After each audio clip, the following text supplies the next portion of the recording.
Kita buka dulu. Bismillahirrahmanirrahim. Assalamualaikum warahmatullahi wabarakatuh. Waalaikumsalam warahmatullahi wabarakatuh. Waalaikumsalam warahmatullahi wabarakatuh. Alhamdulillahilladzi arsala rasulahu bil huda wa dinil haqq yuzhirahu ala dini kullih walau karihal musyrikun. Asyhadu an la ilaha illallah wahdahu la syarikalah wa asyhadu anna Muhammadan abduhu wa rasuluh. Wassallim wa barik ala Muhammadin wa ala alihi wa sahbihi ajmain amma ba'd. Ikhwan fillah, para asatidz yang Allah muliakan, alhamdulillah. Pertama-tama mari kita panjatkan rasa puji syukur kita kehadirat Allah Taala karena pada malam hari ini bisa kembali bertemu dalam keadaan sehat walafiat. Ya, salawat dan salam mudah-mudahan senantiasa tercurah kepada Rasulullah SAW sebagai pembawa risalah hingga akhir zaman. Baik, ikhwan fillah, para asatidz yang Allah muliakan, sebagaimana kita sudah terjadwalkan bahwa malam hari ini kita akan mengkaji kitab Ta'liqu ala Siyasah As-Syar'iyyah fi Islahi Ra'iyah wa Ra'iyah. Ini karya Syekh Ibnu Taimiyah, nanti yang akan dibahas ya digali oleh kita Ustaz Abu Zaki. Baik, nanti kita simak ya, yang sudah mempunyai lembaran chatnya tadi, lihat sana bisa diorat-oret, dan yang kitabnya juga nanti bisa dibuka. Baik, sebelum acara ini dimulai, mari kita buka ya kajian kita dengan bacaan basmalah. Bismillahirrahmanirrahim. Untuk selanjutnya pada Abu Zaki kami persilakan. Tafadhol.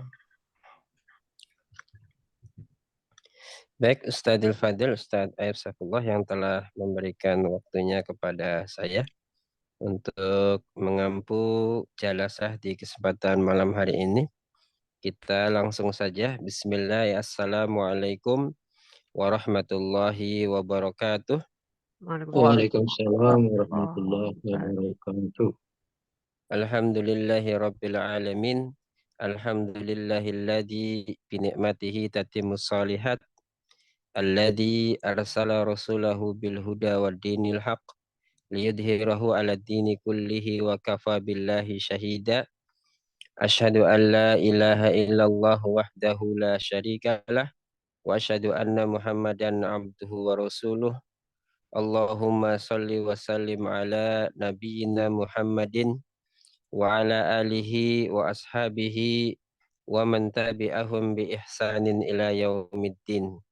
Ibadallah, usikum wa iyaya bitaqwallah faqad fazal muttaqun, amma ba'du.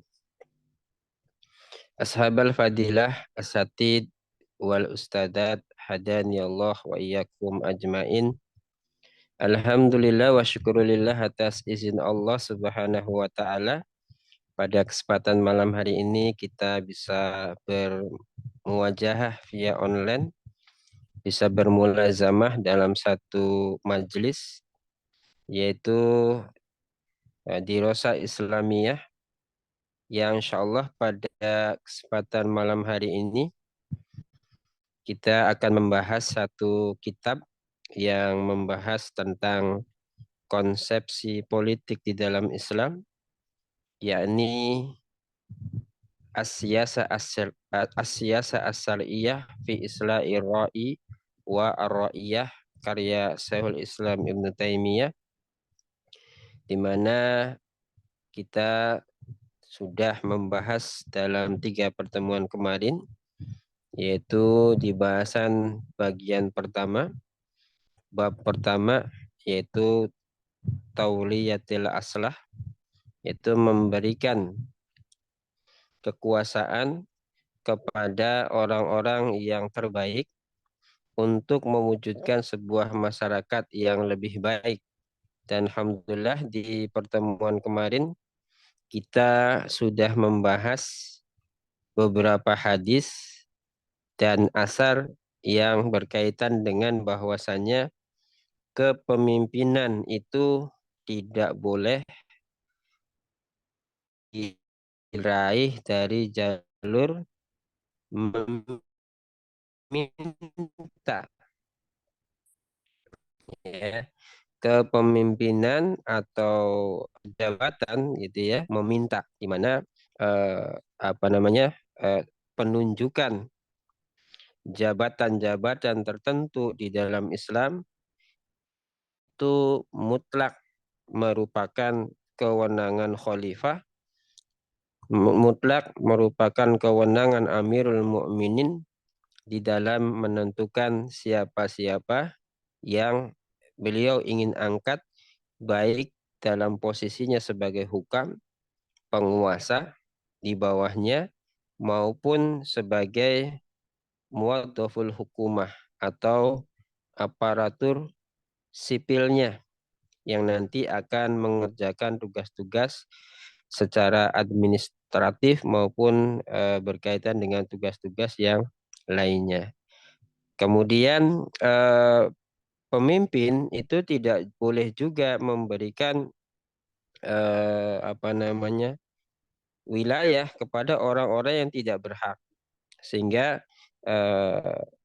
hendaknya seorang pemimpin yaitu khalifah itu bisa melakukan penelaahan kepada siapa saja yang hendak dia angkat sebagai pejabat di daerah maupun aparatur negaranya. Baik, di kesempatan malam hari ini kita akan lanjutkan bahasan kita sebagaimana tadi yang sudah diinformasikan ke dalam grup, ya, bahwa titik tekan kajian kita pada kesempatan malam hari ini yaitu di halaman, ya, 28 dan 29 versi PDF, sedangkan di dalam versi hard copy atau versi cetakan itu halaman 27 sampai halaman 29. Namun sebelumnya mari kita untaikan sholawat dan salam semoga senantiasa tercurah kepada Rasulullah,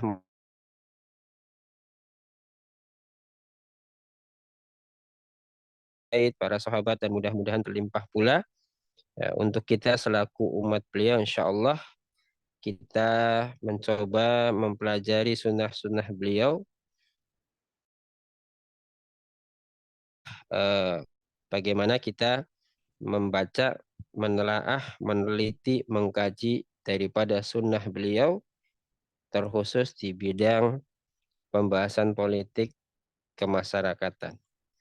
Baik, sudah tampil di hadapan antum semua materi yang akan kita bahas, yaitu di halaman 28. Ya, setelah kemarin kita ulas ya beberapa hadis dan beberapa asar mengenai tadi, ya, tidak bolehnya seorang pemimpin mengambil pejabat di daerahnya atau mengambil aparatur untuk membantu tugas-tugasnya berdasarkan kekerabatan, berdasarkan keutamaan-keutamaan tertentu yang bersifat subjektif, atau dari aspek orang-orang yang hendak meminta kekuasaan, itu ia mendapatkannya melalui jalur meminta, baik dalam keadaannya dia sebagai pemimpin satu masyarakat, ya. Jadi jangan kemudian mentang-mentang misalnya kita ini orang yang populer di masyarakat, kemudian masyarakat kita juga mengakui kita sebagai bagian dari mereka, kemudian kita pengaruhi masyarakat untuk menegosiasikan diri kita kepada pemimpin kaum muslimin agar kita menjadi bagian dari pejabat yang nanti akan diberikan kepadanya tauliyah atau kekuasaan. Nah, itu juga tidak boleh. Jadi andai pun dia adalah orang yang dituakan, dianggap katakanlah menjadi pemimpin dalam satu masyarakat, maka dia tidak boleh dengan relasi kemasyarakatannya dia untuk mendorong masyarakat untuk meminta jabatan kepada kepada Amirul Mukminin, ya, atau pejabat di bawahnya. Ya, tapi itu merupakan suatu hal yang tidak diperkenankan. Atau kita merasa memiliki kemampuan pada lini jabatan tertentu, kemudian kita meminta jabatan itu dalam lini tersebut. Ya, kalau di sini disebutkan tentang jabatan qadhi. Jadi ala kulli hal, ya, tidak boleh sesungguhnya jabatan itu diraih melalui jalur meminta, ya. Baik meminta kepada masyarakat, artinya melalui relasi kemasyarakatan karena kebetulan dia mungkin orang populer di masyarakat, kemudian dia mendorong masyarakatnya untuk bernegosiasi dengan pemimpin kaum muslimin, ya, apakah itu di tingkat pusat yaitu khalifah ataupun pemimpin di bawahnya agar dia diberikan tempat untuk juga ikut bisa bergabung di dalam tauliyah itu, di dalam kepemimpinan tersebut. Atau tadi, ya, kita merasa punya kecakapan, keahlian di bidang tertentu, kemudian melalui kecakapan di bidang itu kemudian kita meminta jabatan kepada pemimpin kaum muslimin, entah itu dengan cara mendekatinya, entah itu dengan cara nanti akan disebutkan, ya, beberapa keadaan-keadaan yang sebelumnya sudah diulas dalam hadis-hadis dan asar-asar yang berkaitan dengan baik dari satu sisi pemimpin tidak boleh mengambil pejabat di bawahnya berdasarkan tadi, ya, like and dislike, berdasarkan kekerabatan, berdasarkan kesepahaman apapun yang dia sama, namun meninggalkan orang yang lebih baik atau orang yang terbaik dari orang-orang yang dia pilih. Atau dari sisi masyarakat yang tadi, ya, meminta, nah, dari sisi anggota masyarakat yang ia meminta kekuasaan, meminta jabatan itu kepada penguasanya. Jadi dua sisi yang disebut, yang diperhatikan agar kedua-duanya tidak salah di dalam menunaikan amanahnya. Jadi pemimpin tidak boleh asal-asalan mengangkat pejabat, kemudian anggota masyarakat pun juga tidak latah kemudian meminta jabatan kepada pemimpinnya agar ia bisa menjadi bagian dari pejabat di kepemimpinan tersebut. Baik, kita lanjutkan, ya. Qala Syekhu rahimahullahu ta'ala, Syekh berkata, fa in adala anil ahaqil aslahi ila ghairihi, maka jika seorang pemimpin adalah anil ahaqil aslahi, lebih mengutamakan, ya, lebih mengutamakan, ya, ila ghairihi, orang yang tidak berhak, ya, dari orang yang berhak dan orang yang terbaik. Maksudnya apabila ada seorang pemimpin yang dia mengangkatnya bukan karena orang itu berhak, bukan karena orang itu terbaik di antara yang ada, ya, li ajli qorobatin bainahuma, yang tujuannya adalah karena kekerabatan, ya, karena kekerabatan bainahuma di antara keduanya, au wala'i itaqatin au sodakotin, ya, atau karena wala, karena loyalitas, ya, karena solidaritas, itaqatin, ya, karena solidaritas dari pembebasan dari perbudakan yang ia bebaskan.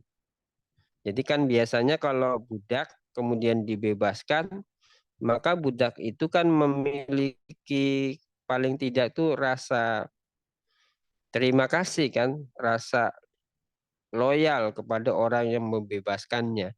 Nah, kemudian itakoh ini dimanfaatkan, ya, oleh penguasa tersebut untuk menduduki jabatan tertentu dengan tujuan yang di luar dari menunaikan amanah. Maka ini pun juga tidak boleh, ya. Au sodakotin, atau karena loyalitas pertemanan, ya, karena loyalitas pertemanan. Jadi beberapa hal yang disebut di situ karena alasan kekerabatan atau kekeluargaan, karena loyalitas dari pembebasan budak yang dibebaskan, ya, yang dengannya dia akan memiliki loyalitas kepada pemimpin yang bersangkutan, ya, atau karena perkawanan, pertemanan, ya, au muwafaqatin fi baladin, atau karena kesamaan dari sebuah negeri. Maksudnya satu kampung, satu kawasan gitu ya. Yang sering kita dengar itu kalau kata orang sini wong dewek lah, pilih saya saja wong dewek gitu. Maksudnya orang, ya orang kita, ya. Satu kampung, satu kawasan, satu daerah gitu ya. Au muwafaqatin fi baladin, ya. Ini halaman 27-nya ya. Au muwafaqatin fi baladin, atau karena kesamaan dari daerahnya. Au madhabin, atau karena kesamaan madhab, ya.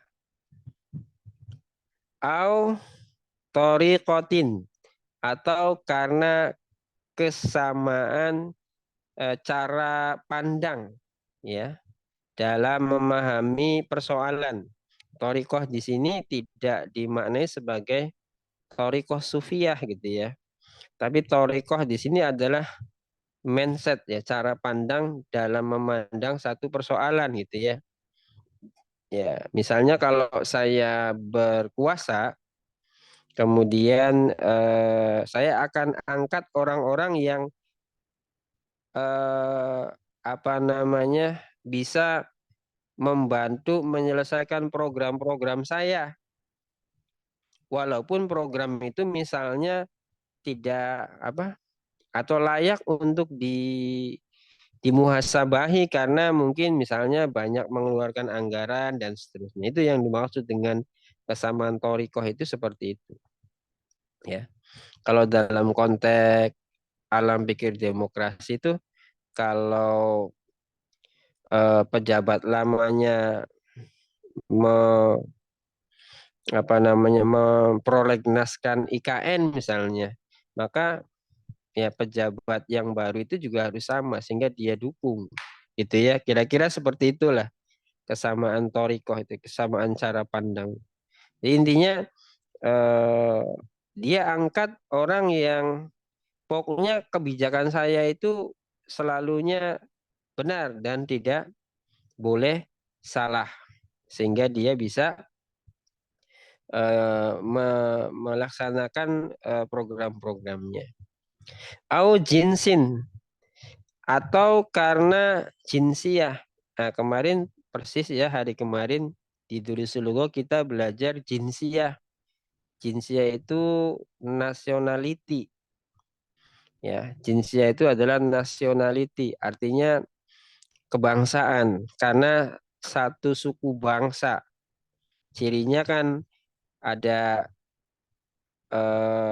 komunitas yang kemudian diberi huruf nisbah iyun atau iyatun, ya. Kalau Arab ya jadi Arabiyatun, ya. Kalau Indonesia jadi Indonesiatun dan seterusnya. Jadi atau dia mengangkat pejabatnya au jinsin karena kesamaan suku bangsa. Ya, di sini disebutkan kal arabiyati, ya, seperti kesamaan kebangsaan sebagai bangsa Arab, ya. Wal farisiyati, kesamaan karena bangsa Persia, sama-sama Persianya gitu ya. Wat Turkiyati, ya, kesamaan karena masih turunan bangsa Turki, ya. Warumiyati, atau ya karena kesamaan kebangsaan keturunan dari Rumiyah, orang-orang Romawi, ya. Ya, ini juga tidak diperkenankan, ya. Karena alasan-alasan seperti ini bukanlah alasan-alasan yang layak dijadikan alasan ketika seorang pemimpin itu mengangkat pejabat-pejabatnya dalam satu wilayah, dalam satu gugus tugas. Kemudian au liriswatin, atau karena riswah. Jadi pemimpinnya dikasih sogokan gitu ya. Nah, seperti marak dalam sistem demokrasi di mana ada jual beli jabatan gitu ya. Jadi ini juga tidak boleh, bahkan lebih parah. Kalau tadi kan sebenarnya secara secara sosiologi kan tidak masalah tuh, kesamaan satu daerah, satu kebangsaan itu secara sosiologi sebenarnya tidak masalah. Artinya tidak ada unsur-unsur jarimah, ya. Tidak ada unsur pidana di situ. Hanya ada kesalahan dari aspek itu, bukan persoalan yang dijadikan alasan untuk kita mengangkat seorang pemimpin atau pejabat dari seorang pemimpin. Nah, kalau ini udah parah nih, ya, karena ada bagian dari bentuk jarimah, yaitu kemaksiatan kepada Allah Subhanahu wa ta'ala. Au li riswatin ya'khuduha, atau karena riswah yang ia mengangkatnya, minhu yang dengannya, ya, malin au manfaatin, dia mendapatkan harta dan manfaat, ya. Jadi tidak boleh, bahkan merupakan satu kemaksiatan di sisi Allah Subhanahu wa taala, ya, mengangkat pemimpin atau mengangkat pejabat melalui jalur riswah, gitu ya. Au ghairi dzalika minal asbabi, atau karena sebab-sebab yang lain. Au lidignin fi qalbihi alal ahaqi. Nah, ini juga tidak boleh nih, ya. Au lidignin, atau karena faktor dislike, tidak suka, ya, fi qalbihi, pada dirinya, pada hatinya, pada hati pemimpin itu, alal ahaqi, kepada orang yang lebih berhak. Jadi ada orang yang berhak, bahkan lebih berhak, dia punya kompetensi, tapi karena sang pemimpin ini tidak suka dengan yang bersangkutan, ya, maka ini juga tidak boleh.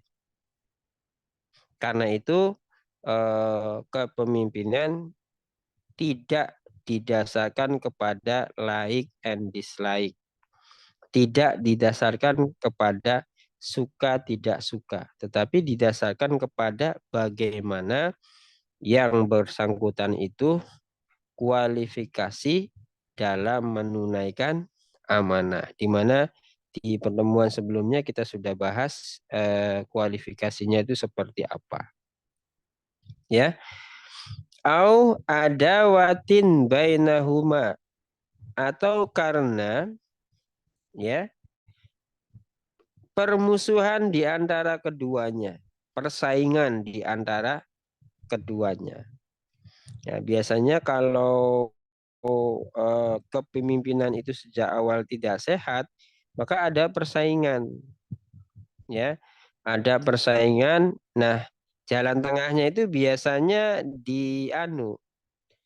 dimergerkan supaya tidak terjadi gejolak di antara kubu yang bersaing dari aspek masanya, gitu ya.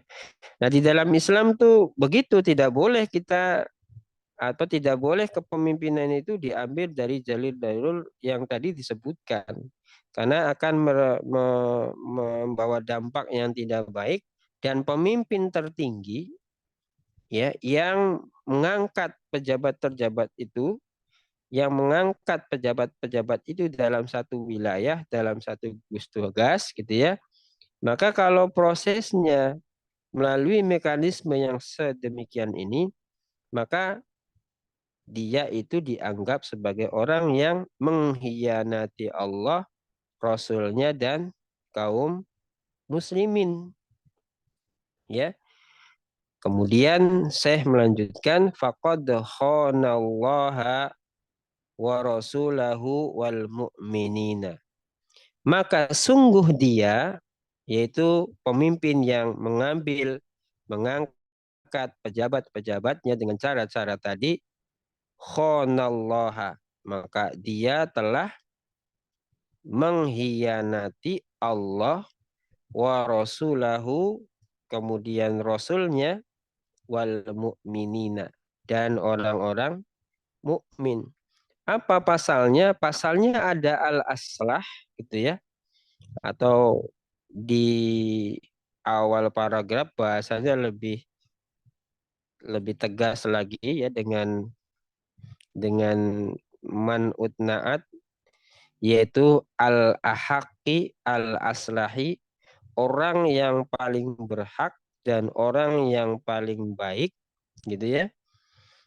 Tapi orang itu dibiarkan untuk tidak mendapat atau tidak diberikan amanah kepadanya untuk bertugas dalam satu wilayah, dalam satu gugus tugas. Maka pemimpin yang seperti ini ya, dianggap ya oleh Allah dan Rasulnya sebagai orang yang mengkhianati Allah dan Rasulnya beserta kaum muslimin. Wa dakhala fi manuhiya, ya, anhu fi qaulihi ta'ala, gitu ya. Sehingga orang ini atau pemimpin ini dakhala fima, masuk dalam perkara apa yang nuhiya, dilarang oleh Allah Subhanahu wa taala pada dirinya, fi qaulihi ta'ala, sebagaimana Allah Subhanahu wa taala berfirman, A'udzu billahi minasyaitonir rajim. Ya ayyuhalladzina amanu, wahai orang-orang yang beriman, la takhunullaha war rasula, wahai orang-orang yang beriman, janganlah kalian mengkhianati Allah dan Rasulnya, wa takhunu amanatikum wa antum ta'lamun, dan janganlah kamu mengkhianati, dan janganlah kalian mengkhianati amanah-amanah kalian sedangkan kalian mengetahui.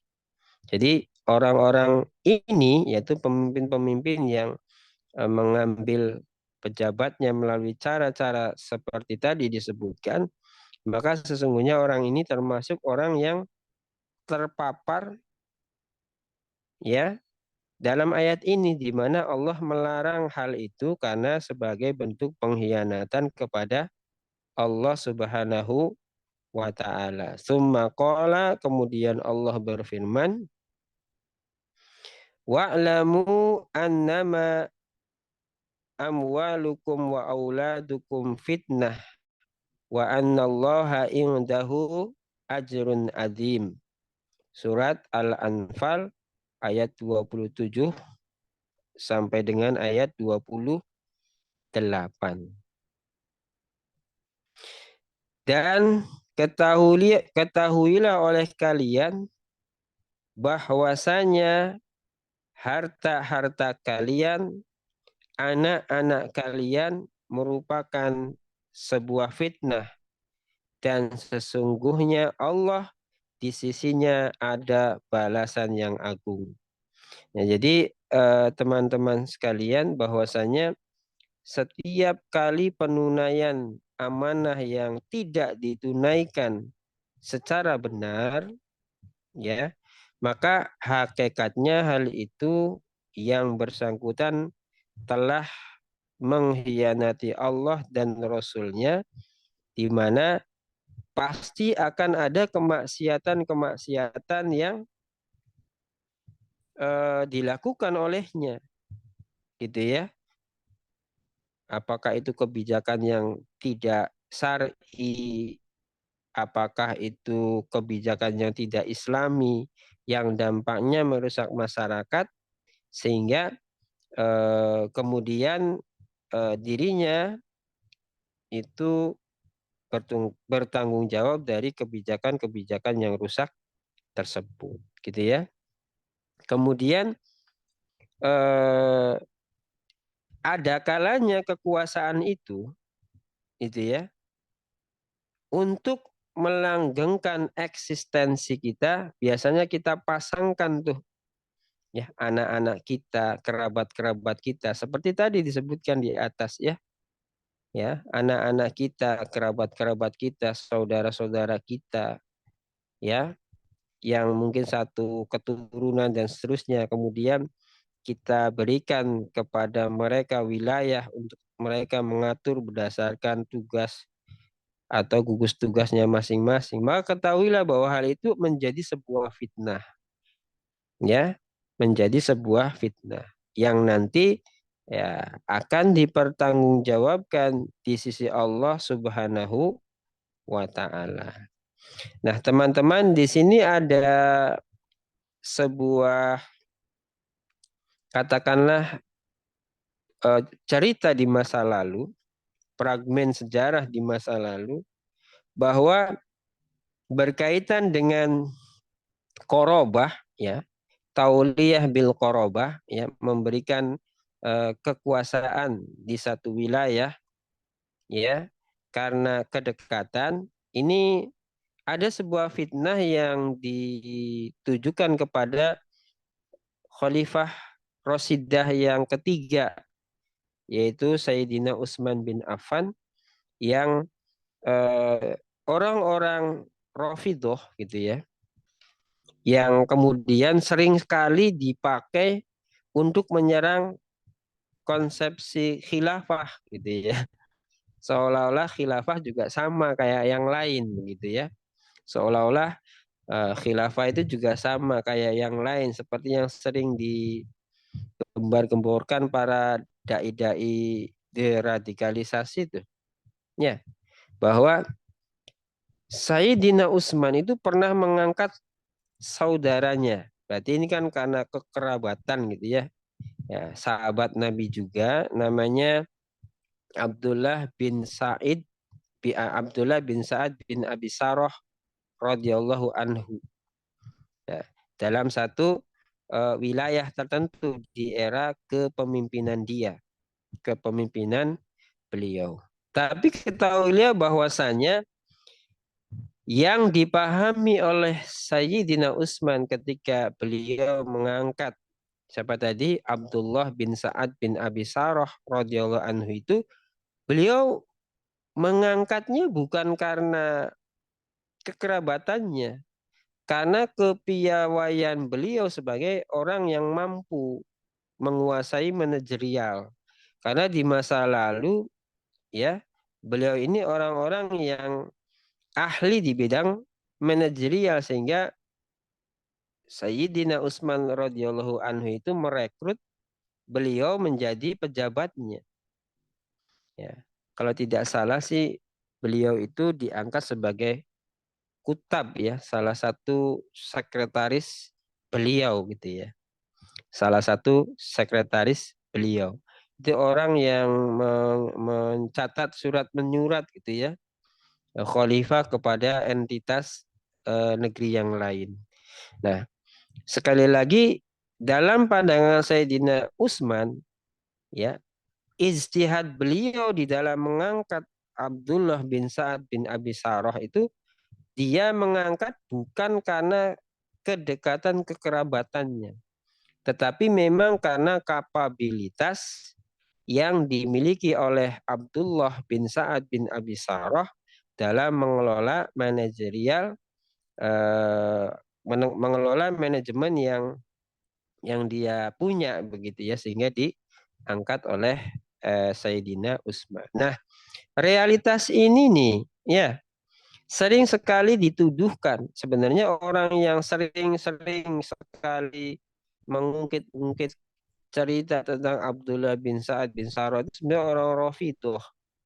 Kalangan Syiah Rafidhah yang jelas mereka ini tidak menganggap tiga khalifah pertama itu sebagai khalifah.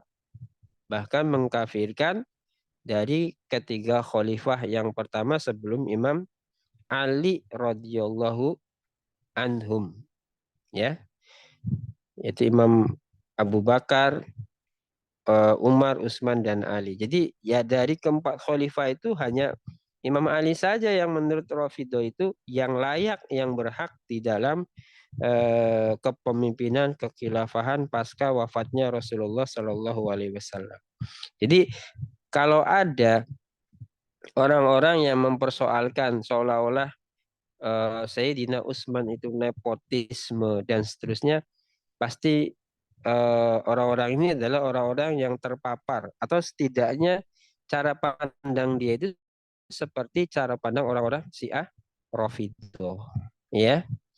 Nah itu sering sekali dihembuskan untuk membicarakan yang seolah-olah membawa angin fitnah bahwa Sayyidina Utsman itu nepotisme dan seterusnya begitu ya. Nah, dalam ijtihadnya Sayyidina Utsman yang mengangkat Abdullah bin Sa'ad bin Abi Sarah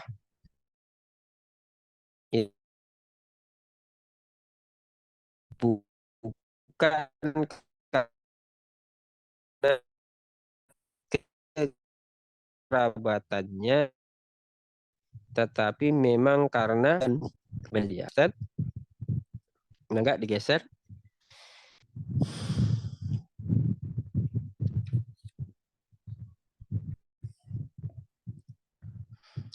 Ya, sekarang kita ke halaman 28 versi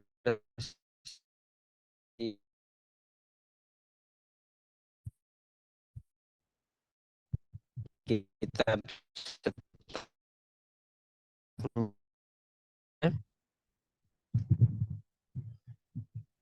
kepada anaknya au li'atiqihi atau kepada budak yang dimerdekakannya, qad yu'siruhu fi ba'dil wilayati, sungguh hal itu akan mempengaruhinya pada sebagian wilayah, pada sebagian gugus tugas kekuasaan. Ini alasannya ya, alasan secara sosiologis ya.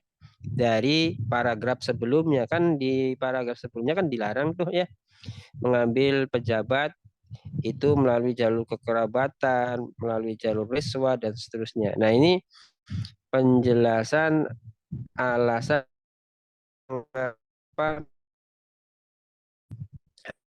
itu tidak diperkenankan secara psikologis. Seorang itu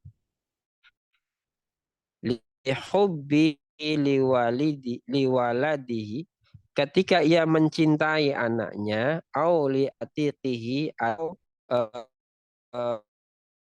budak yang dimerdekakannya. Atik itu budak yang dimerdekakan. Mengaruhinya fi ba'dil wilayati, dalam beberapa jabatan, dalam beberapa gugus tugas, ya. Au yu'tihi ma la yastahiquhu, ya, atau memberinya jabatan kepada orang yang berhak, fayakunu qad khana amanatahu, maka hakikatnya dia ini telah mengkhianati amanat yang ada padanya, ya. Kenapa? Karena ya namanya amanat itu, ya, kalau tidak ditunaikan dengan baik, ya, artinya harusnya A jadi B. Ya, yang melakukan B itu orang-orang dekatnya, orang-orang yang menjadi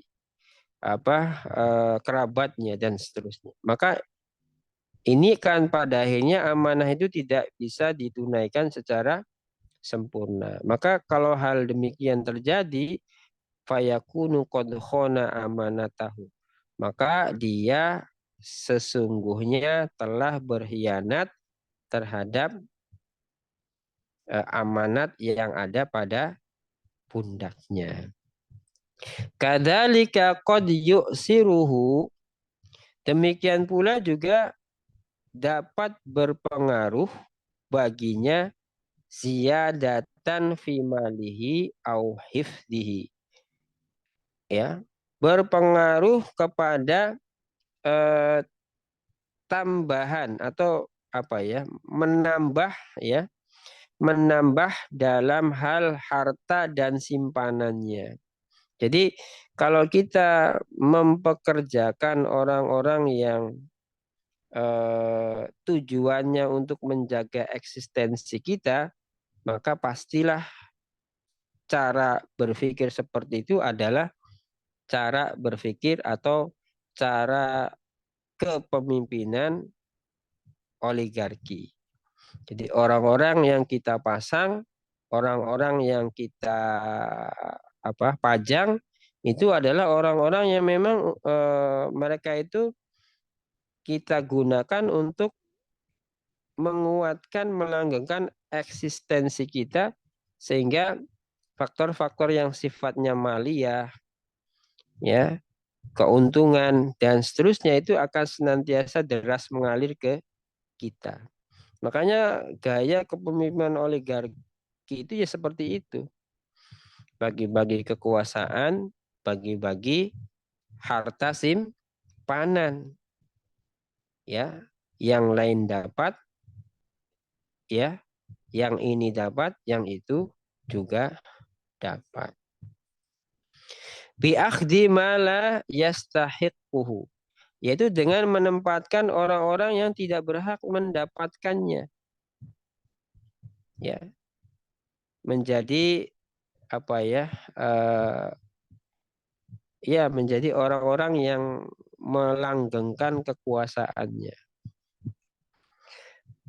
Au mujabata man yudahinuhu fi ba'dil wilayati, ya, atau dia, yaitu pemimpin tersebut, mujabah, melakukan mujabah itu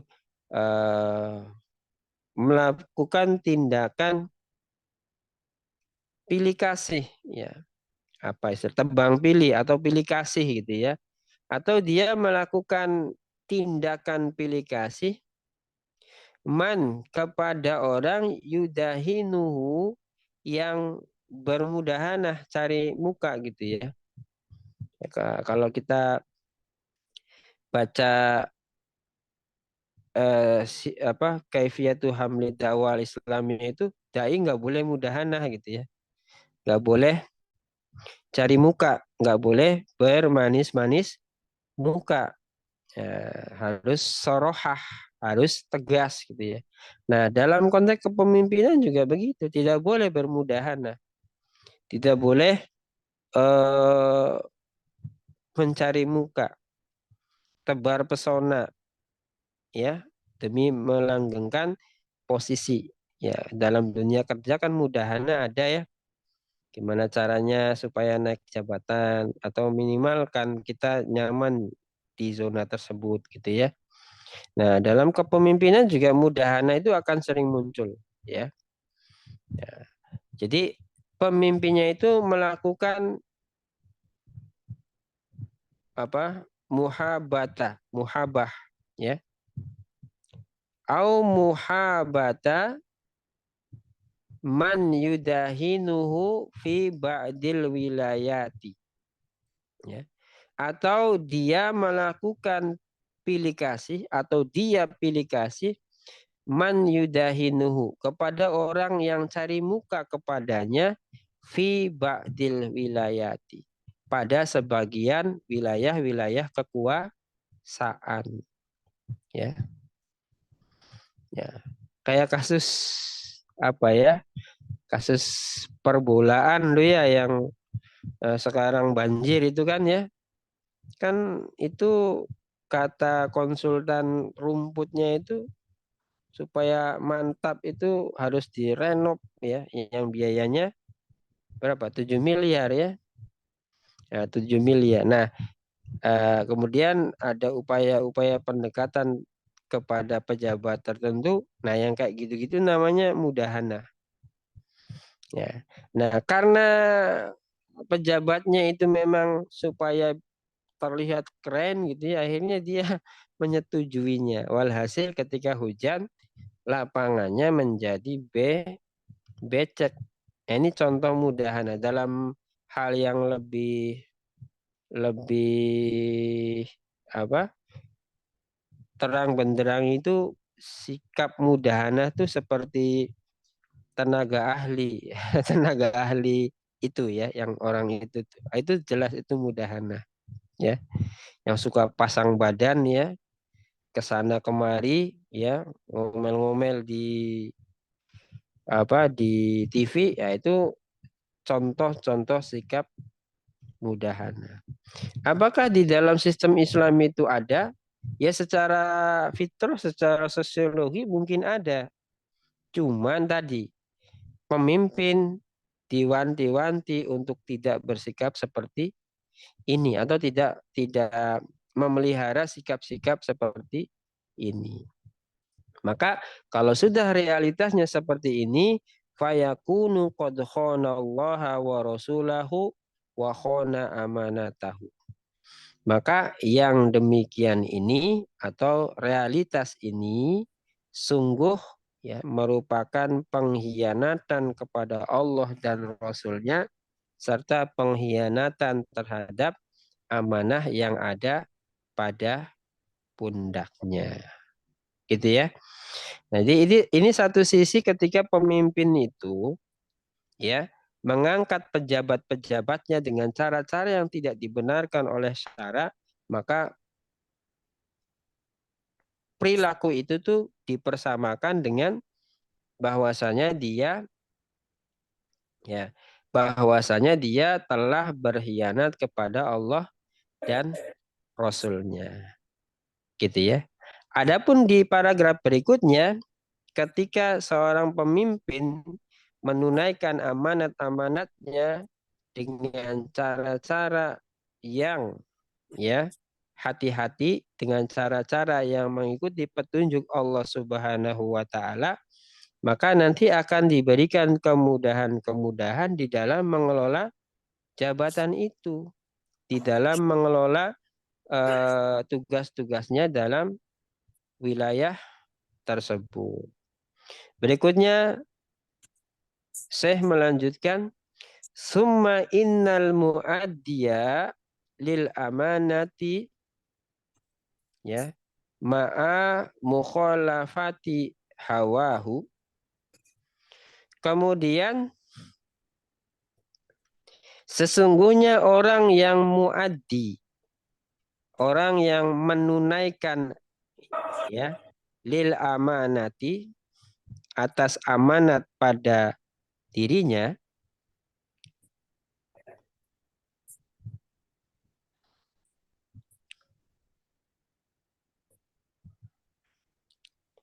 ya. Mana tadi? Summa innal muaddiya lil amanati. Kemudian sesungguhnya orang yang menunaikan terhadap amanahnya ma'a yang dibarengi atau bersamaan dengan hal itu. Ya, atau yang dibarengi mukhalafati hawahu dengan melawan hawa nafsunya. Gitu ya. Kalau tadi kan dia mengangkat pejabat, dia mengambil pejabat dengan cara-cara yang menumpahkan. Mohon dimut dulu, Ustaz. Mohon dimut dulu. Ya. Sampai mana tadi? Kalau tadi di paragraf sebelumnya, di fakrah sebelumnya, di situ cerminan seorang muaddi, seorang yang menunaikan amanah, seorang pemimpin yang menunaikan amanat dengan hawa nafsunya yang melahirkan aparatur yang tidak kredibel, ya, misalnya aparaturnya memperkaya diri dan pemimpinnya dan seterusnya gitu ya, itu dianggap sebagai orang-orang yang berkhianat kepada Allah, Rasulnya dan terhadap amanah kaum muslimin. Tapi yang kalau amanah itu ditunaikan sesuai dengan apa yang diperintahkan oleh Allah Subhanahu wa taala, maka Allah akan memberikan kemudahan-kemudahan untuk menunaikan amanah tersebut. Ya. Summa innal muaddiya lil amanati ma'a mukhalafati hawahu. Kemudian sesungguhnya orang yang menunaikan terhadap amanah dibarengi dengan melawan hawa nafsunya, gitu ya.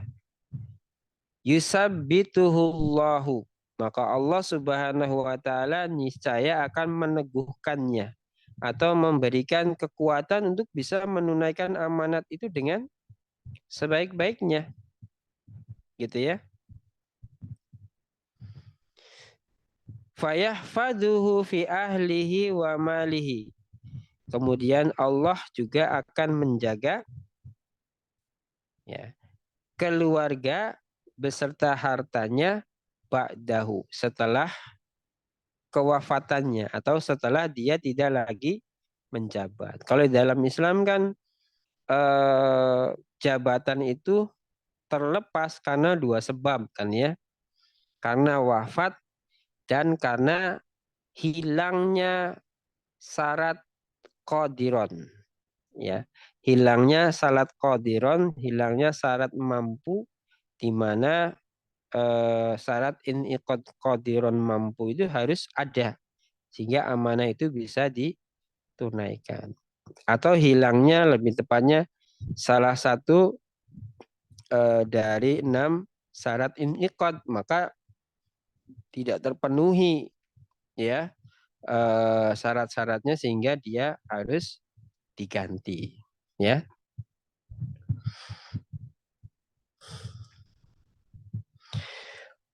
Sebaliknya wal muti'u li hawahu ya.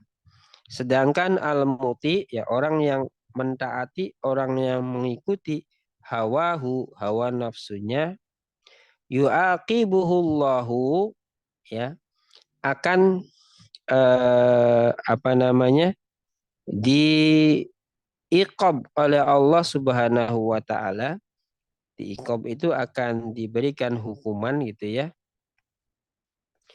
Binaqidi qasdihi fayadhillu ahluhu. ya, dengan memberikan kebalikan dari maksudnya. Maksudnya kita itu berkuasa. Kalau orang yang mengikuti hawa nafsu itu gimana caranya kekuasaan yang mutlak itu bisa kita jadikan sebagai sarana untuk tadi, ya, memperkaya diri, mengeksistensikan keluarga dan seterusnya.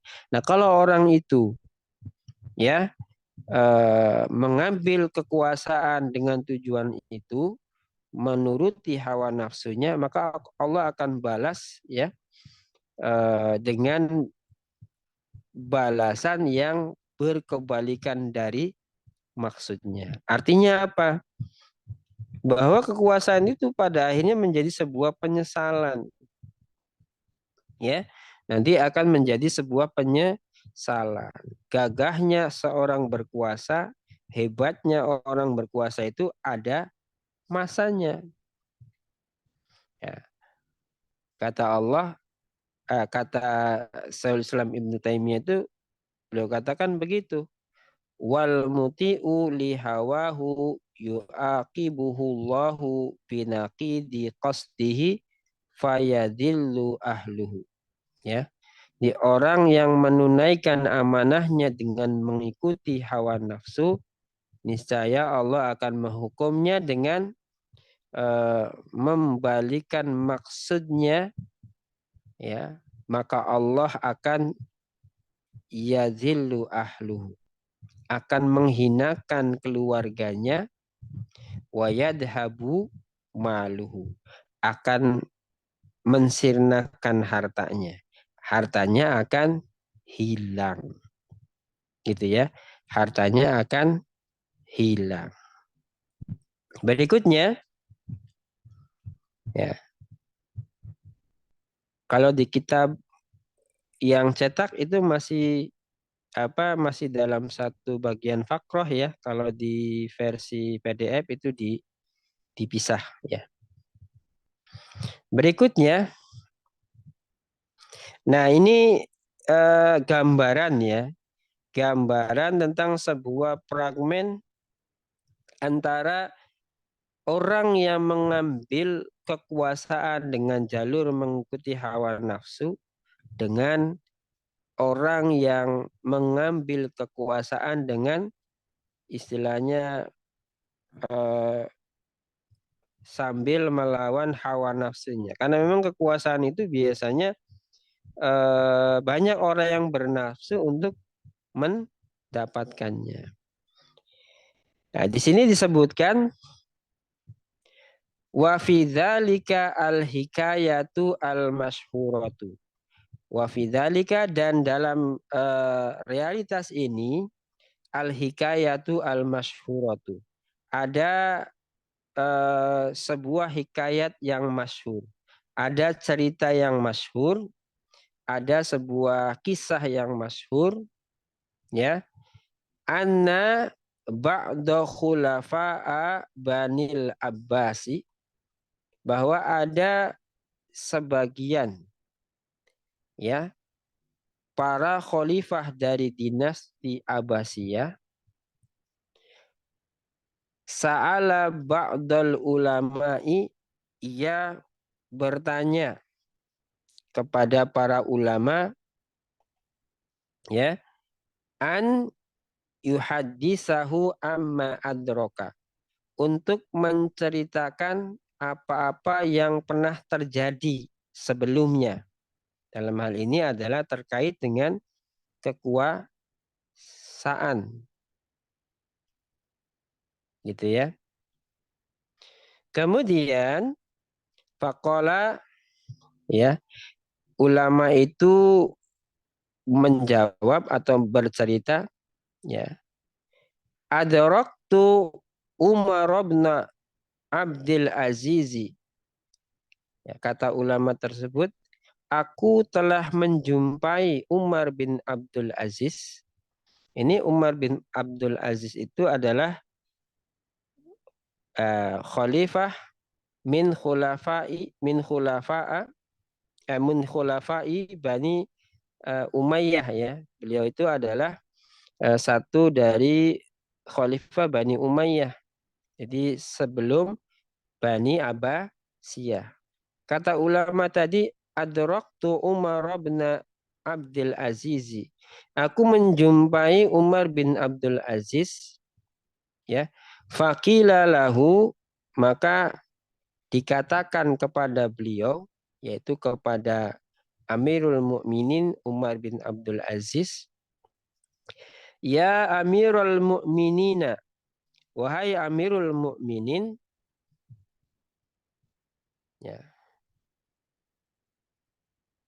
Afgharta, sudikah kamu afwaha banika min hadal mali, untuk memberi makan anakmu dari harta ini, ya.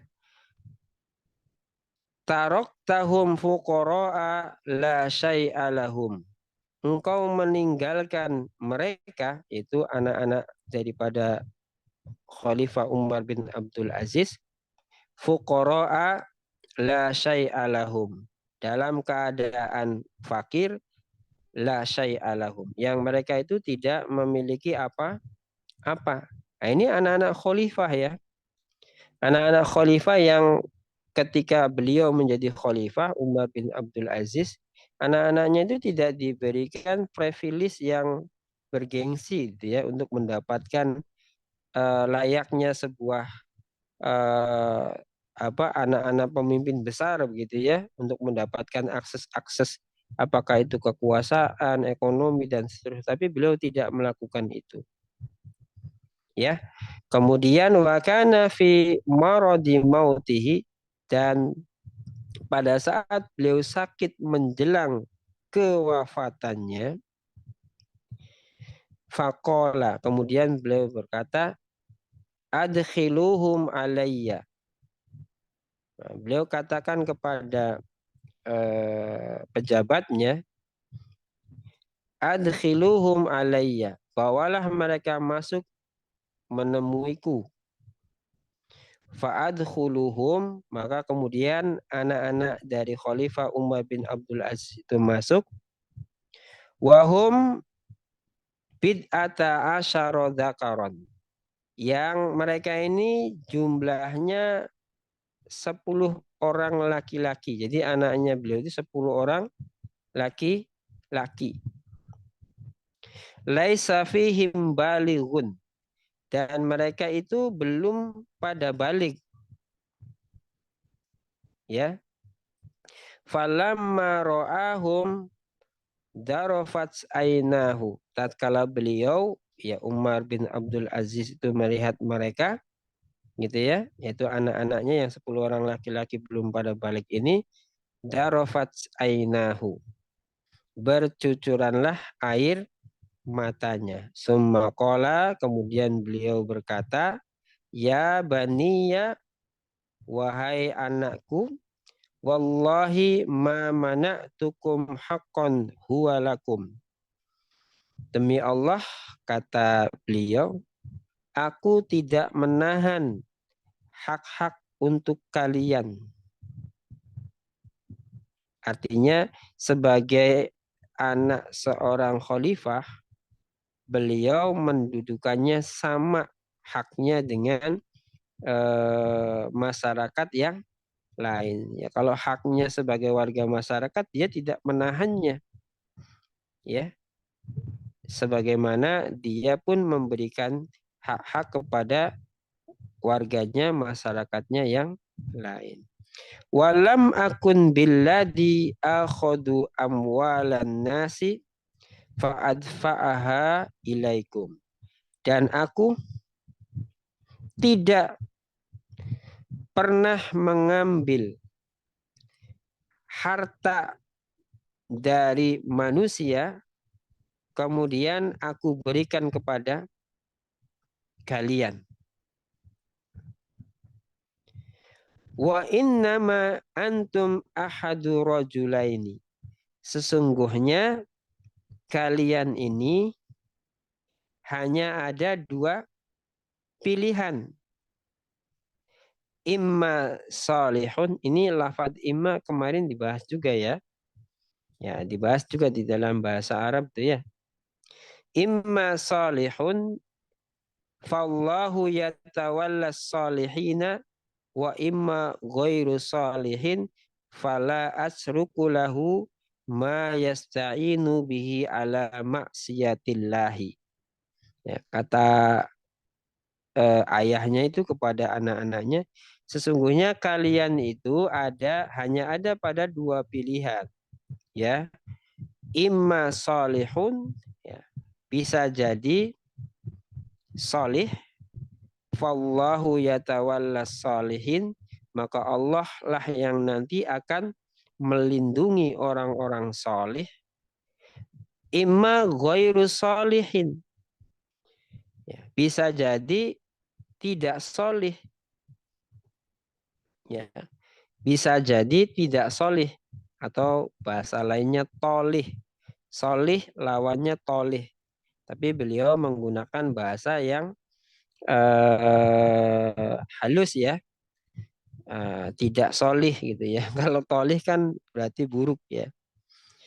Wa imma ghairu solihin, bisa jadi tidak solih. Kata beliau, fala atsruku lahu, maka aku tidak akan meninggalkan lahu, ya, ma yasta'inu bihi ala maksiyatillahi. Aku tidak akan meninggalkan untuknya apa yang dapat menolong dengan tinggalan itu ala maksiatillah, untuk bermaksiat kepada Allah. Jadi dalam keadaan seperti ini seolah-olah Umar bin Abdul Aziz rahimahullahu taala hendak memberikan wasiat, dalam arti bukan wasiat harta sebagaimana orang biasa menitipkan wasiat-wasiat sebelum kewafatannya, ya. Beliau hanya memberikan wasiat yang baik untuk anak-anaknya agar mereka itu memilih mau yang solih atau mau yang ghairu solih. Maka kalau menjadi orang solih gitu ya, maka Allah akan menjamin, akan melindungi urusan-urusan orang solih, ya. Kalau tidak solih, maka kata Umar bin Khattab, aku tidak akan memberikan peninggalan pun untuk di anak-anak itu untuk bermaksiat kepada Allah Subhanahu wa ta'ala.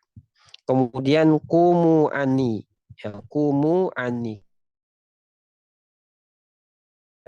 tinggalkanlah aku. Dia setelah memberikan advice, yang memberikan nasihat seperti itu, kemudian beliau memerintahkan anak-anaknya untuk meninggalkannya. Kemudian kola, ya, kemudian ulama ini berkata, ulama yang menceritakan kisah siapa? Umar bin Abdul Aziz ini, gitu ya, berkata, falaqad ra'aitu ba'da waladihi, maka sungguh, kata ulama yang menceritakan kisah ini, ya, ra'aitu ba'da waladihi, maka sungguh, ya, aku telah melihat sebagian dari anaknya, ya, hamala ala mi'ati farosin, yang telah menyumbangkan 100 ekor kuda jantan, fi sabilillahi, di jalan Allah Subhanahu wa taala, yakni a'toha liman yagzu alaiha, yaitu memberikannya, yaitu memberikan 100 ekor kuda ini, liman yagzu alaiha, ya, kepada orang yang berperang di atas jalan Allah Subhanahu wa ta'ala. Nah, ini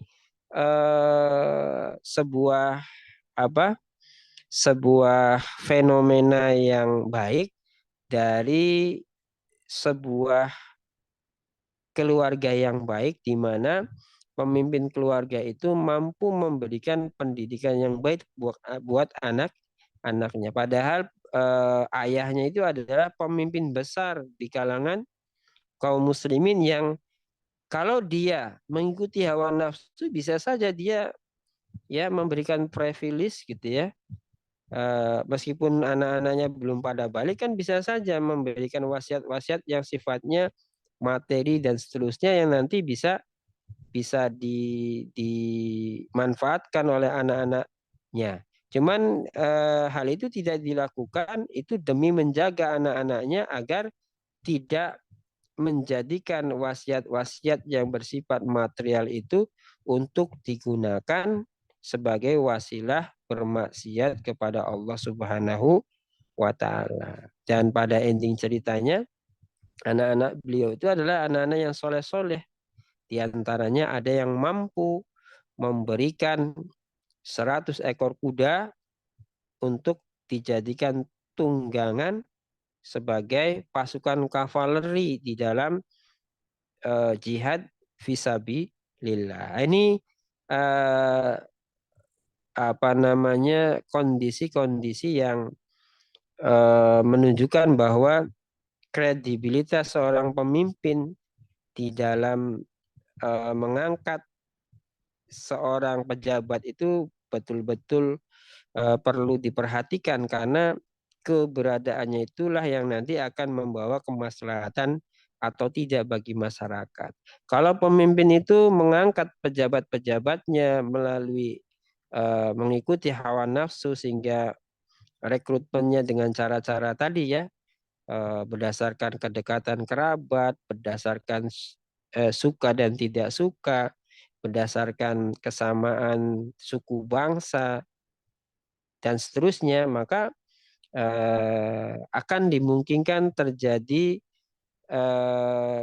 kepemimpinan yang tidak amanah. Nah ini bahasan kita pada kesempatan malam hari ini. Sebenarnya sih ada takliknya ini. Kisah ini tuh dikasih taklik sama Syekh Utsaimin. Saya bacakan dulu ya. Tapi sebenarnya sama sih sudah apa namanya? Sudah disebutkan di dalam paragrafnya. Syekh Utsaimin hanya memberikan penegasan saja bahwasanya orang-orang solih itu memang orang-orang yang senantiasa dilindungi, senantiasa dijaga oleh Allah Subhanahu wa taala. Beliau mengutip surat Al-A'raf ayat 196. Ya. Nanti bisa dilihat bahwasanya Allah itu adalah Rabb yang senantiasa melindungi orang-orang solih. Baik, sudah masuk 2 pertanyaan, ya.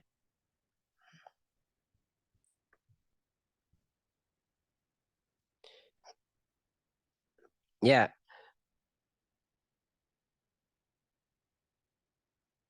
Atau saya kembalikan dulu ya kepada Roisul Jalasa, Ustadz Aib. Bangga silakan Ustadz Aib. Ya.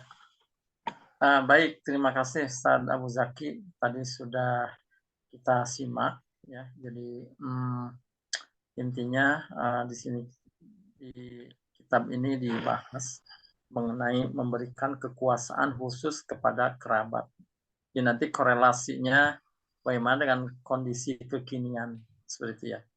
Tapi ya sudah sistemnya salah, ya udahlah, itu kan tidak usah di ini ya. Tapi ini dengan konteks sistem Islam ya Ustaz ya. Dalam konteks Islam itu sendiri, ini ternyata memberikan kekuasaan kepada kerabat itu sesuatu hal yang memang tidak diperbolehkan. Itu satu itu. Jadi apalagi nanti memberikan kekuasaan itu dengan mempunyai hawa nafsu, dia mempunyai kepiawaian, mempunyai kemampuan gitu di dalam memimpin dan lain sebagainya, tapi ya ada ini dengan hawa nafsu gitu.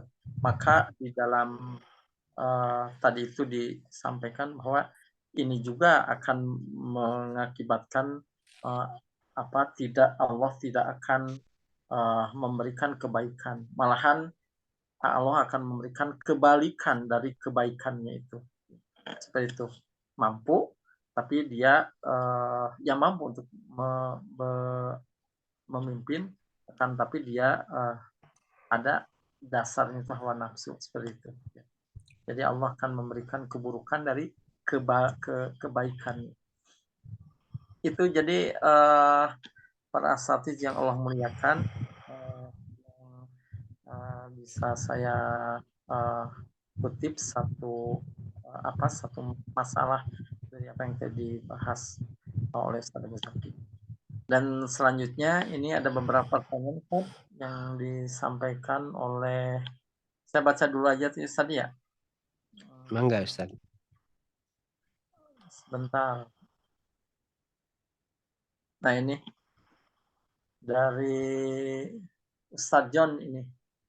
Assalamualaikum warahmatullahi wabarakatuh. Izin bertanya Ustaz, bagaimana jika ada sebuah kondisi di mana justru orang gak mau jadi pemimpin dikarenakan beratnya amanah dan siksa Allah apa yang mesti dilakukan? Ini satu Ustaz. Yang kedua, di dalam Islam, sahkah pemimpin hasil settingan seperti di zaman kini, di mana kotak pemilu terbuat dari kardus quick count di setting, semua dilakukan untuk menjadi pemimpin. Itu Ustaz, ada dua pertanyaan seperti itu. Nah ini mungkin bisa dijawab gitu Ustaz. Ya, baik. Saya coba jawab. Nanti seperti biasa ya, jawabannya tidak fix ya. Nanti kalau mau dielaborasi boleh nanti di grup ya. Jadi sebenarnya pertanyaan 1 dan 2 itu simultan gitu ya. Masih satu tema ya. Tentang kekuasaan ya. Jadi begini teman-teman ya. Selama ini di kalangan kita kaum muslimin gitu ya, ada pandangan ketika mendapati keadaan kita yang buruk ya, katakanlah kita tidak jaya, harga nyawa kaum muslimin itu murah gitu ya, kemudian sesama kaum muslimin tidak akur dan seterusnya. Ya, ada sebagian pandangan di kalangan masyarakat yang memandang bahwa itu adalah karena memang realitas kita sebagai kaum muslimin itu tidak dekat kepada Allah Subhanahu wa taala, sehingga Allah memberikan kepada kita kaum muslimin yaitu kondisi-kondisi yang kita tidak berada dalam sistem yang islami, sehingga kata sebagian mereka, kalau kita ingin pemimpin seperti Umar bin Khattab radhiyallahu anhu, maka perlu kita ubah mindset kita sebagaimana mindsetnya Umar bin Khattab, kan begitu ya. Jadi kita harus perbaiki diri kita dulu gitu ya, sehingga nanti Allah lah yang nanti akan memberikan pemimpin yang layak untuk kita, sehingga kita bisa menjadi umat yang kuat ya di dunia atau di pentas kehidupan dunia. Dan tidak tanggung-tanggung, biasanya mereka atau sebagian mereka itu mengambil dalil dari surat Ar-Ra'd ayat 11 gitu ya, yang sangat populer, kita bahkan sudah hafal ya, bahwasanya innallaha la yughayyiru ma biqaumin hatta yughayyiru ma bi anfusihim. Sesungguhnya Allah tidak akan merubah suatu kaum sehingga kaum itu sendirilah yang merubah diri mereka sendiri. Ya, jadi di kalangan sebagian kita masyarakat kaum muslim itu ada yang memahaminya seperti itu. Padahal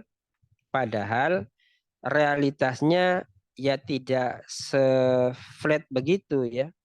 Tidak se-flat begitu. Jadi tidak sesederhana itu. Ya.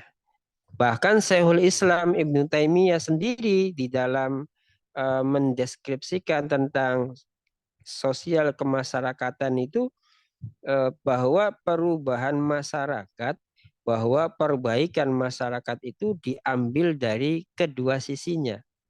Ya kan di dalam kitab ini kan beliau mengambil pada kedua sisinya gitu ya. Yang pertama itu kan dari aspek penguasanya ar-ra'i gitu ya. Dari situ kemudian nanti akan melahirkan kebijakan-kebijakan yang dapat mengatur masyarakat. Kemudian dari aspek masyarakatnya juga sama, ya harus diperhatikan. Jadi tidak yang satu cenderung wah ini karena pemimpinnya yang enggak Islami. Ya, sisi yang lain sebagaimana tadi ya ini masyarakatnya yang tidak Islami. Padahal kedua-duanya harus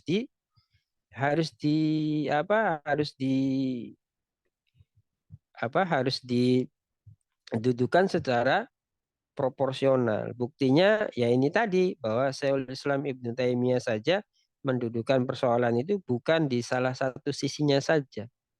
Tidak tanda kutip menyalahkan pemimpinnya saja, tidak tanda kutip menyalahkannya rakyatnya saja. Tapi dua-duanya harus dibenahi, harus disiapkan bagaimana kita umat Islam harus menyiapkan diri untuk menghadirkan pemimpin yang baik, bahkan pemimpin yang terbaik. Tetapi pola pikir yang seperti tadi disebutkan bahwa kalau kita ingin mendapatkan pemimpin seperti Umar, maka kita juga harus seperti rakyatnya Umar dan seterusnya. Nah, di sini ada cara pandang yang tidak mustanir ya di dalam mendudukan fakta masyarakat kan gitu ya. Kaum itu kan bagian dari masyarakat toh. Kaum itu masyarakat ya. Jadi masyarakat itu di dalamnya adalah kaum. Di mana masyarakat itu kan kata Syekh Taqi itu ada beberapa elemen ya. Ada wilayah, ada anggota masyarakat dan pemimpin masyarakat serta aturan yang mengatur di dalam masyarakat. Jadi kalau ada kaum pasti ada sayyidul kaumnya. Itu secara logika sosiologisnya begitu. Kalau ada kaum pasti ada sayyidul kaumnya. Kalau ada sayyidul kaum pasti ada pranata, ada aturan yang nanti melalui sayyidul kaum ini dia mengatur ya interaksi antara anggota kaumnya.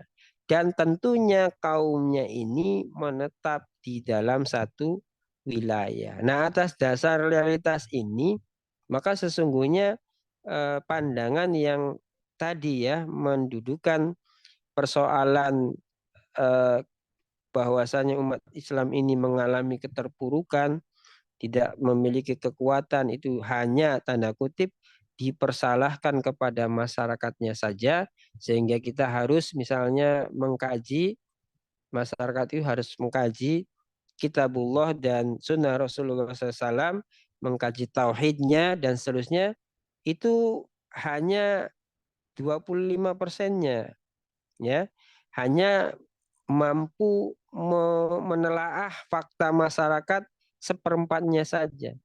Padahal tadi ya kalau sebuah kaum itu memiliki eksistensi, maka kaum itu ada individu-individunya, kaum itu ada sayyidul kaumnya, sayyidul kaum itu nanti membuat aturan-aturan pada kaumnya, dan aturan yang dibuat oleh Sayyidul Qaum terhadap anggota kaumnya itu pasti mengenal wilayah di mana kaum itu tinggal. Jadi kalau kita baru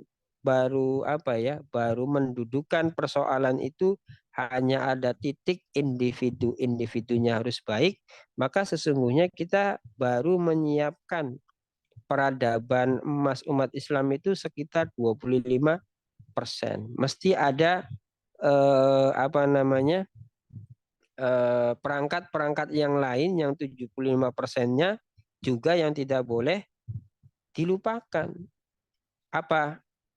Menyiapkan pemimpinnya, menyiapkan sistemnya, bagaimana mengatur masyarakat secara benar. Jadi kadang dalilnya sama ya. Innallaha la yughayyiru ma biqaumin hatta yughayyiru ma bi anfusihim. Cuman yang sebelah sana rekan-rekan kita itu memandang kaum itu hanya individu masyarakatnya saja. Sementara kita ini memandang kaum, memandang sebuah entitas itu dalam empat sisi. Karena kalau kita baca pada realitas sosiologisnya memang begitu.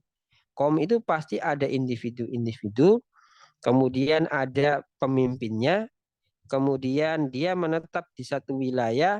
Nah, untuk merekatkan hubungan antara anggota masyarakat dengan pemimpinnya pasti ada aturan-aturan yang mengatur. Sehingga yang diubah itu bukan hanya masyarakatnya, tetapi juga tadi tiga komponen masyarakat yang lain. Nah, nyambung dengan mencoba dihubungkan dengan pertanyaan yang pertama, bahwa bagaimana jika ada sebuah kondisi di mana justru orang tidak mau menjadi pemimpin karena beratnya amanah dan siksa Allah, apa yang mesti dilakukan? Begini ya, kalau saya melihat adanya orang-orang yang sebenarnya dia memiliki kemampuan ya, baik secara syariat untuk menjadi seorang pemimpin, artinya syarat-syarat berdasarkan hukum syara'nya mampu gitu ya. Tapi dia tidak mengambil amanah itu untuk menjadi seorang pemimpin karena melihat banyak faktor yang harus mereka telaah gitu. Ya. Apa yang ditelaah? Ya tadi 4 aspek tadi itu. Bahwa fakta sosial masyarakat itu ada 4. Ya, kalau masyarakat bisa kita ubah dengan dakwah. Ya, di samping tadi ya, kita sebagai pengemban dakwah pun juga harus menyiapkan kemampuan untuk bisa mengedukasi umat agar paham atas kondisi masyarakat Islam. Jadi harus banyak mengkaji, harus banyak melakukan upaya-upaya yang itu dapat menghantarkan dakwah itu bisa ke tengah-tengah mereka. Kemudian pada aspek sistem juga perkara yang tidak boleh juga kita lupakan bahwa adanya orang-orang yang amanah yang tidak bisa ia menjadi pemimpin karena takutnya kepada Allah, tidak mampu ya, tidak mampu menunaikan amanah karena memang beban dosa yang sangat besar jika amanah itu dipanggul pada sistem yang tidak Islami. Wong yang yang sistemnya Islami saja tidak sedikit ada orang yang enggan untuk dipinta untuk menjadi orang-orang yang mampu atau orang-orang yang memangku amanah gitu ya, apalagi yang tidak Islami. Jadi maka kemudian orang-orang ini ada banyak hal yang kemudian seolah-olah tidak mau ya menjadi seorang pemimpin. Bisa jadi karena memang realitasnya seperti sekarang, bahwa menjadi pemimpin di era sekarang itu berat ya, berat amanahnya, dan kalau tidak bisa menunaikan amanah, siksanya juga berat. Maka upaya-upayanya itu dengan tadi ya, merubah ya masyarakat secara utuh. Jadi tidak hanya mengedukasi masyarakatnya gitu ya, tetapi mengedukasi penguasanya dan mengedukasi kedua-duanya antara masyarakat dengan penguasa dengan sistem Islam yang nanti mampu mewujudkan kepemimpinan yang amanah. Itu ya. Ya. Ya kayak siapa ya? Kayak Pak Husni misalnya ya. Kalau sekarang ya diangkat menjadi seorang pemimpin itu tidak mungkin. Atau siapalah ya yang kapabilitasnya di atas kita. Tidak mungkin. Kenapa? Karena sistemnya tidak apa ya, tidak akan menghampiri orang itu menjadi seorang pemimpin. Maka sebenarnya dalam perubahan sosial masyarakat itu intinya dua saja sih sebenarnya. Sebagaimana sabda Nabi Shallallahu Alaihi Wasallam di dalam Sunan Daromi itu disebutkan bahwa sinfani ya, ada dua golongan, idza sholaha, apabila keduanya solih ya, ini bersandar pada bahwa kesolehan itu Allah yang akan menjadi pelindungnya gitu ya. Sinfani ya, dua golongan, idza sholaha, apabila keduanya solih, sholahan nas, maka masyarakat pun juga akan solih. Wa idza fasada, apabila keduanya fasid, apabila keduanya rusak ya, maka fasadan nas ya, maka manusia atau umat juga akan rusak.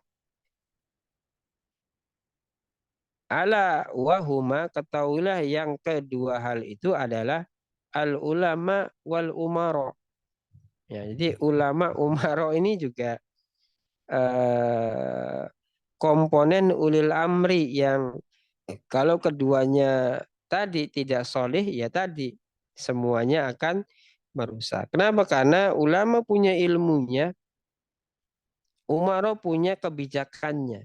Kalau ilmu dan kebijakan itu tidak didudukan seperti saudara kembar, maka kebijakan itu akan merusak, maka ilmu itu akan menenggelamkan. Demikianlah kemudian ketika kondisi yang tidak baik, maka yang harus kita lakukan itu adalah mendakwahkan sistem Islam di kedua sisi. Sisi masyarakat secara horizontal dan secara vertikal itu kepada penguasaannya, juga kepada ulamanya. Karena jarang sekali juga ulama yang bukan tidak ada ya, jarang lah ya. Jarang sekali ulama yang memiliki konsentrasi pada aspek perjuangan politik dalam arti siasat syariah. Yang kita lihat itu kan ada kalanya mereka membicarakan politik, tapi politiknya politik praktis gitu ya, bukan politik yang syar'i atau siasat syariah itu. Tidak jauh-jauh alam pikirnya itu dari alam pikir kepemimpinan ala demokrasi. Gitu ya. Jadi yang dilakukan ya dakwah. Ya, sampai Allah kemudian menentukan kehendaknya. Kemudian yang kedua, di dalam Islam, sahkah pemimpin hasil settingan di zaman ini, ya seperti di zaman kini, di mana kotak pemilu terbuat dari kardus, quick count, disetting, ya semuanya dilakukan untuk menjadi pemimpin. Ya kalau bicaranya dalam konteks Islam, ya tidak sah sih, ya tidak sah dari aspek misalnya yang kemarin dibahas gitu ya tentang larangan meminta jabatan itu kan mereka lakukan ya, cuman intinya kalau punya duit banyak ya, duit itu bisa kita jadikan wasilah untuk tanda kutip meminta jabatan, baik secara langsung maupun secara tidak langsung. Secara tidak langsung misalnya menggunakan propaganda. Misalnya pasang poster gitu ya. Pasang poster, pasang baliho gitu ya. Ada foto kita, ada nomor urutnya, kemudian di situ ada tagline-nya. Wong dewek misalnya atau apa gitu ya. Maju tak gendar membela yang bayar misalnya.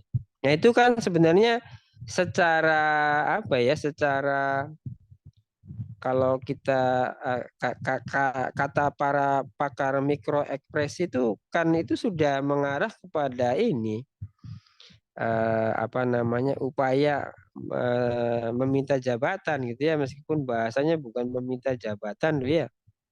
Tuh dari aspek itu saja juga sudah masuk larangan yang tadi dibahas atau yang kemarin dibahas. Kemudian pasti ada serangan pajar ya, serangan pajar atau apa bahasanya?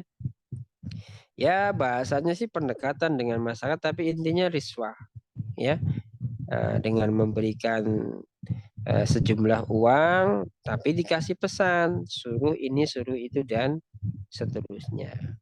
Nah itu dari aspek situ juga sebenarnya sudah masalah.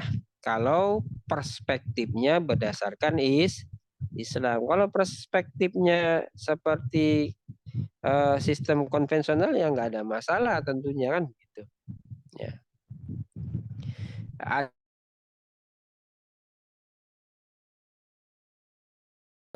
Pemilu itu harus diambil ya misalnya untuk proses-proses tertentu ya sebenarnya mau apapun kalau orangnya amanah mah ya insya Allah amanah gitu ya, insya Allah amanah ya, bisa karena kan kardus gitu ya, kardus kemudian stainless besi itu hanya wasilah saja gitu. Di balik wasilah itu adalah desain pemikirannya. Tapi kalau yang sekarang kan memang terbaca gitu ya. Memang dasarnya orang-orangnya nggak pada amanah gitu. Ya. Ya quick count yang sifatnya settingan. Yang kayak gini-gini juga ndak boleh ya.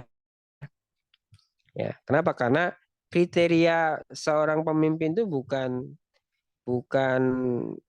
semata-mata elektabilitas ya, bukan semata-mata elektabilitas, ada aspek-aspek yang lain. Artinya elektabilitas itu bukan satu-satunya, bukan satu-satunya. Ya kayak misalnya kisahnya Umar bin Abdul Aziz itu sebenarnya kalau bicara elektabilitas sih ya ada yang lebih elektabilitasnya ada yang lebih tinggi dibandingkan beliau sebenarnya. Jadi quick count itu kan tujuannya untuk meningkatkan elektabilitas gitu ya. Jadi di dalam Islam elektabilitas itu bukan satu-satunya, apa? Bukan satu-satunya untuk eh, bahwa seseorang itu bisa dikenal. Intinya kalau di dalam Islam pemimpin itu, kalau pemimpin tertingginya itu dari umat, jadi umat yang memberikan amanah kepada pemimpin tertinggi, adapun pemimpin bawahan dari pemimpin tertinggi plus ya pejabat-pejabat yang bersifat administratif, nah itu adalah prerogatif dari pemimpin tertinggi. Jadi nanti tidak akan ada misalnya apa pemimpin provinsi atau katakanlah wali itu dipimpin atau dipilih misalnya oleh rakyat misalnya atau umal ya wali kota itu dipilih oleh rakyat itu enggak ada ya maka itu menjadi prerogatif dari Amirul Mukminin gitu ya. Nah, adapun misalnya ketika ahlul balad ya warga sekitar ya mengajukan nama ya sifatnya hanya saran saja tidak menjadi sebuah hak mutlak untuk harus diputuskan gitu ya. Misalnya ahlul baladnya nih menyebut si fulan A misalnya. Tapi dalam pandangan Amirul Mukminin si A itu kurang cakap. Ada yang lebih aslah misalnya. Ya nggak apa-apa. Ya. Gitu. Jadi tidak mutlak. Jadi quick count ini sebenarnya bukan hal yang menjadi menjadi dasar untuk mengangkat seorang pemimpin. Yang jelas poin 2 itu karena sistemnya tidak Islami, maka sejak awal itu sudah bermasalah. Nggak usah bahas kotaknya, nggak usah bahas quick count-nya. Itu tadi bahas hadis asar yang meminta jabatan itu sudah masuk bahwasanya itu tidak Islami. Ya. Berikutnya yang ketiga terakhir 1 menit lagi. Apa Ya, ini? Ustaz dijawab mau Ustaz. Yang ketiga itu. Izin bertanya, apakah kampanye yang diberikan kepada capres, cawapres, dan caleg bisa dikali? Iya, bisa. Bisa. Ya. Bisa dikategorikan sebagai meminta jabatan. Ya. Karena tadi kan dijelaskan bahwa pimpinan tertinggi di dalam Islam dalam kurung Amirul Mukminin garis miring Khalifah garis miring Imamul A'dham garis miring Sultanul Muslimin itu mereka ya diberikan amanah dari umat. Jadi dia tidak mencalonkan diri gitu ya. Ya, artinya tidak ini saya nih ya, nggak begitu tapi melalui mekanisme ahlul halli wal aqdi dari kaum muslimin ini nanti akan menyaring beberapa nama yang memiliki syarat iniqad plus kalau punya syarat afdoliyah ya untuk nanti kandidat dari pimpinan tertinggi ini saling saling ya nanti bisa ngadu ide lah ngadu apalah gitu ya sampai pada titik nanti masyarakat itu bisa memberikan baiatnya kepada salah satu dari yang dicalonkan gitu ya. Ya. Adapun tadi ya pejabat-pejabat di bawah khalifah, maka itu menjadi hak prerogatif khalifah untuk tadi mengangkat, memecat dari pejabat-pejabat di bawahnya. Jadi tidak seperti sekarang, ya kan? Di daerahnya pimpinannya dipilih, daerah tingkat 2-nya, kemudian daerah tingkat 3-nya di kabupaten kotanya juga dipilih. Ya, kalau di dalam sistem Islam itu ya ditunjuk langsung oleh pimpinan tertinggi, oleh Amirul Mukminin gitu. Setelah beliau melakukan screening seperti yang kemarin dibahas, bahwa nanti khalifah itu akan, ya intinya memberikan kepadanya dalam konteks tauliyatul aslah, memberikan kepemimpinan kepada al-aslah, orang-orang yang terbaik. Maka nanti orang-orang ini nggak pernah ada kampanye gitu loh. Ya, kalau saya jadi menteri, nanti menteri kelautan misalnya, nanti ikannya akan bagaimana, akan begitu. Nggak ada yang kayak begitu-begitu. Tapi eh, itu hak mutlak khalifah untuk mengangkat ataupun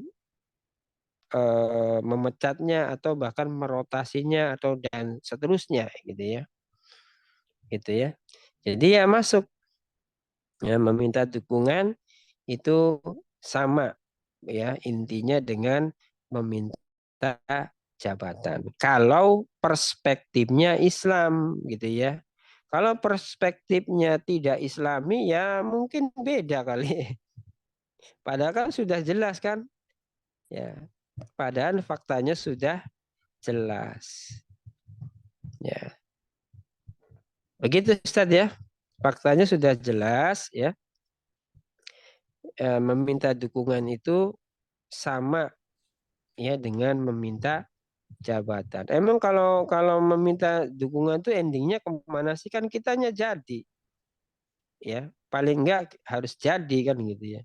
Kalau nggak jadi kan buat apa minta dukungan kan gitu. Nah itu realitasnya begitu. Sebagaimana yang tadi disebutkan, ada beberapa hal yang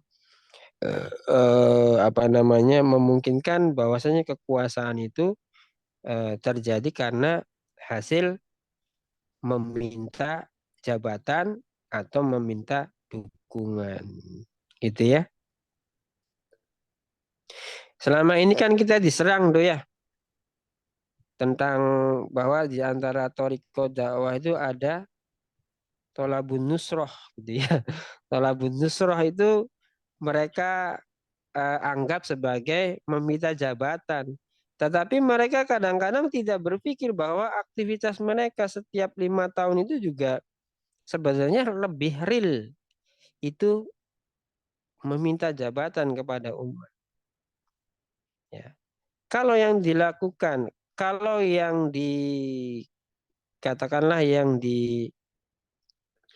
diupayakan oleh syarikah dengan tolabun nusra itu adalah af'al Rasul yang bisa kita baca dari dakwah beliau di dalam sirah nabawiyah. Tuh. Itu yang pertama. Kemudian yang kedua, tolabun nusrah itu adalah upaya untuk suksesi kepemimpinan tertinggi, bukan kepemimpinan yang ada di bawahnya. Jadi beda, realitasnya beda dengan seperti hadis-hadis yang di, disampaikan di pertemuan sebelumnya kan begitu ya. Kalau yang pertama itu kan hadisnya ada sekelompok orang dari kaum tertentu gitu ya datang kepada Nabi, ya. Berarti apa itu? Nabi itu pimpinan tertinggi. Sekelompok kaum yang datang meminta jabatan agar jabatan itu diserahkan kepada kaumnya itu adalah pemimpin yang ada di bawah Nabi. Kalau toh nanti Nabi akan memberikan kepemimpinan kepada kaum itu. Ternyata Nabi tolak bahwa kami itu tidak memberikan urusan kami kepada orang yang memintanya, kan gitu ya. Kemudian hadis yang lain ada Abdurrahman bin Samurah yang dia diperingatkan oleh Nabi agar tidak meminta imarah, ya, tidak meminta jabatan. Nah, ini sifatnya individu. Kalau tadi satu komunitas, kalau ini satu individu. Kemudian di dalam sabda yang ketiga di dalam Ashabus Sunan disebutkan bahwa man talabal qada'a wasta'ana alaihi wukila ilaihi. Nah, ini meminta jabatan pada gugus tugas jabatan tertentu. Dalam hal ini adalah qadi. Nah, itu kan adalah jabatan-jabatan yang sesungguhnya bukan kepemimpinan tertinggi. Jadi sebenarnya realitasnya juga beda gitu ya. Kalau mau jujur mengkajinya. Jadi selama ini kita dianggap tolabun nusra itu sebagai upaya-upaya untuk meminta kekuasaan. Padahal yang dimaksud dengan meminta kekuasaan itu adalah kekuasaan di bawah pimpinan tertinggi. Ya, antum bisa lihat secara dohir nasnya kan begitu ya. Ya, hadis pertama ada satu kaum merekomendasikan salah seorang dari kaumnya agar jadi pemimpin. Itu secara komunitas itu ditolak. Kemudian Abdurrahman bin Samurah berarti secara personal dilarang oleh Nabi untuk meminta jabatan kepemimpinan. Kemudian ada juga larangan Nabi yang dibahasakan dalam kalimat berita yang disertai dengan madah dam, ya, memuji dan mencela gitu ya, yang menunjukkan kalau memang jabatan itu dari hasil meminta maka itu tercela, artinya Nabi larang. Dalam hal ini adalah gugus tugasnya, yaitu hadisnya menyebutkan tentang qada. Jadi beda realitasnya ya. Nah, kalau di dalam sistem demokrasi kan memang pemimpin itu bertingkat-tingkat toh, yang kemudian dikontestasikan gitu ya. Ya, dengan seperti yang kita lihat gitu ya. Nah, itu menurut saya faktanya berbeda. Ya, faktanya berbeda. Itu Ustaz, wallahu alam bisawab ya. Mudah-mudahan bisa dipahami. Dan selanjutnya saya kembalikan kepada Roisul Jalasa. Sudah pukul 22:09. Ya, ya. Terima kasih Ustaz. Aturun bisa kasih dari Elan tadi atas pertanyaan yang terakhir. Baik Ustaz, waktu sudah menunjukkan pukul 22 lebih 9. Sekali lagi ini pembahasan kitab yang sangat menarik gitu. Mari kita lanjut terus di setiap hari Senin malam Selasa kita insyaallah kelas Zoom. Itu saja mungkin Ustaz. Sekali lagi terima kasih atas pemaparan kajian kitab ini. Mudah-mudahan kita semua bisa tercerahkan mengenai kepemimpinan di dalam Islam itu bagaimana dan di dalam kitab yang sedang kita bahas pada malam ini. Baik, untuk selanjutnya karena waktu sudah habis begitu, kita tutup saja kajian kita pada malam hari ini dengan bacaan hamdalah dan doa akhir. Alhamdulillahirabbil alamin. Subhanakallahumma wa bihamdika asyhadu an la ilaha illa anta astaghfiruka wa atubu ilaik. Dari saya dari awal sampai akhir mohon maaf dan terima kasih yang sebesar-besarnya kepada Ustaz Abu Zakri dan para asatidz semua. Billahi fisabilillah. Assalamualaikum warahmatullahi wabarakatuh. Waalaikumsalam warahmatullahi wabarakatuh. warahmatullahi wabarakatuh. Pamit Mangga Ustaz. sadayana pamit.